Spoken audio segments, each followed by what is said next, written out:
One of the biggest battles I hear time and time again between practitioners and practice managers is the conversation around busyness. Many times the practitioner is going to come to you and say, hey, I feel so burnt out, I feel so busy. And you naturally, as a manager, are going to go to your numbers and be like, well, if you're so busy, why is your utilization rate so low? Here's the way TheBOS can be used to have a better conversation around data and lead to not just conflict between what a practitioner feels and what the numbers say. So in this case, sure, we're going to head straight to utilization rate. It's a great starting point, and it gives us a pretty good indicator of what could or could not be getting felt and seen by both manager and practitioner. So we're going to use the case or the example of Albert here, and we're going to look at it on a daily view. So as you can see here, his utilization rate is 64.8, 63.2, 66.7. It's okay.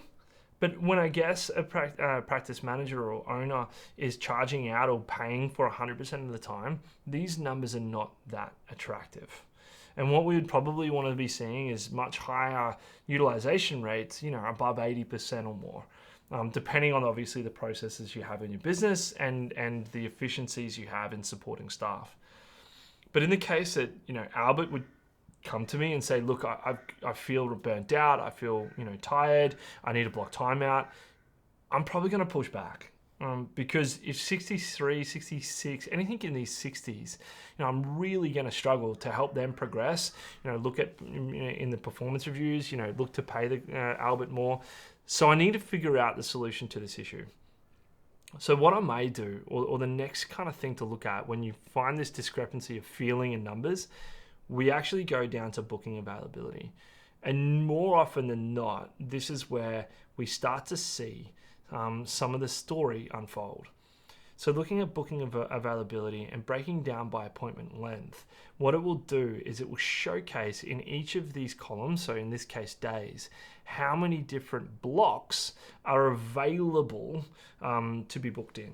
So in the case of this, there's 18 15-minute blocks available to be seen on the day of Monday. So 64.8%, 18 15-minute blocks. If they were all solid timeframes, say this clinic was due on average 30-minute timetables, you can see here that there's 8 available, so that's 4 hours effectively, or a combination thereof. But from 18 to 8, you can see a huge drop off. It's probably not too bad. As you can see, you probably, if we divide 18 by 2, you're probably looking at, the 9. So it might be 1 or 2 15-minute blocks that are available. But as you can look down the stream, you start to see some trends occurring. So likely going to be 2 15-minute blocks that are unusable. Another 15-minute block here that's going to be unusable. Another 2 15-minute blocks here. And as mentioned, another 2 15-minute blocks here, all that are unusable. And the problem with 15-minute blocks is that they don't feel like a break. So as a manager looking at a utilization rate, I'm going, well, you're only 64, 63%. But as a practitioner, you're like, yeah, okay, but I feel like I'm working hard, and although I don't really have that many gaps. And the truth of the matter is, you do. They're just in 15-minute blocks that you're likely pushing and seeing clients through into by running late or giving extra care. So it doesn't feel like effectively this break. So in the case of this, a great mutual understanding is warranted here between practice manager and practitioner. And the solution is really, really simple. It's tidying up the diary.